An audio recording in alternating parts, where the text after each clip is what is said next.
السلام عليكم. وصفتنا النهاردة هي خبز الناني الهندي. هو نوع من العيش طري ولذيذ وطعمه مش محتاج جنبه أي حاجة بصراحة من كتر الطعامة.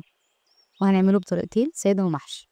لو أول مرة تشوفونا متنسوش تشتركوا في القناة وتفعلوا الجرس عشان توصلكم وصفاتنا أول بأول. يلا بينا نبدأ. أول حاجة هندوب الخميرة مع اللبن الدافي ومعلقة سكر ونسيبهم على جنب يتفاعلوا.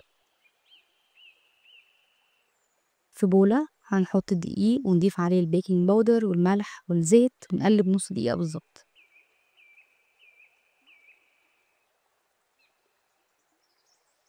بعدين هننزل بالزبادي وخليط الخميرة ونعجن كويس لحد ما العجينة تلم وتبقى طرية. لو لسه العجينة ناشفة ممكن نزود مية بالتدريج لحد لما تلم. هنغطيها ونسيبها تخمر في مكان دافي يعني حوالي ساعة أو ساعة ونص.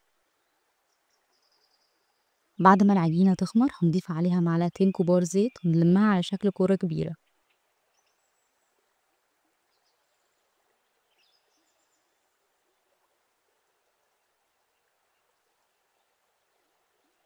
هنقطعها بقى لكور صغيرة وهنبدأ نفرد من أول كورة عملناها. هنحاول نفرد العجينة تكون رفيعة علشان تنفش بسهولة أثناء التسوية.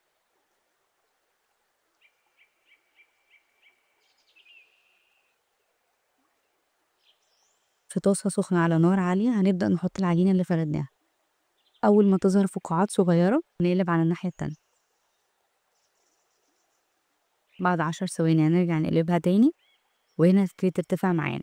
هنضغط ضغطات خفيفة عشان الهواء يتوزع كويس جوه الرغيف.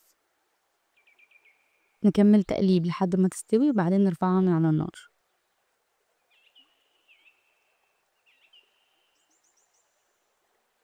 وآخر خطوة هندهنها دهنة خفيفة من السمنة البلدي بتديها طعم حلو أوي. بنص العجينة الباقي هنعمل الجزء المحشي. هنفرد الكورة نص فردة وهنحشيها قطعة جبنة مثلثات أو جبنة مطبوخة. أهم حاجة تكون جبنة ما بتنزلش منها سوائل. هنقفل العجينة كويس علشان وقت الفرد متخرجش منها الجبنة.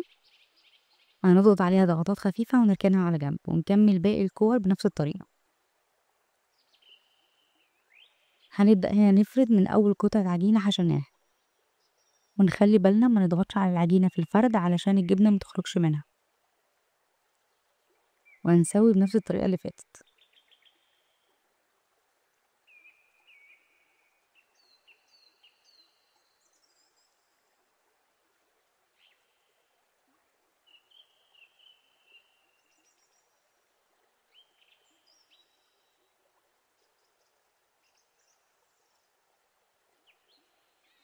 واخر خطوة دي اختيارية ممكن نستغنى عنها عادي. هندهنها بخليط عبارة عن معلقتين كبار زبدة مع فصين توم صغيرين مفرومين ورشة بقدونس. وبكده يبقى عندنا نان هندي سادة ومحشي طري خفيف طعمه تحفة. جربيها وقوليلي رأيك في الكومنتات. لو عجبتك الوصفة متنسيش اللايك والشير والاشتراك في القناة.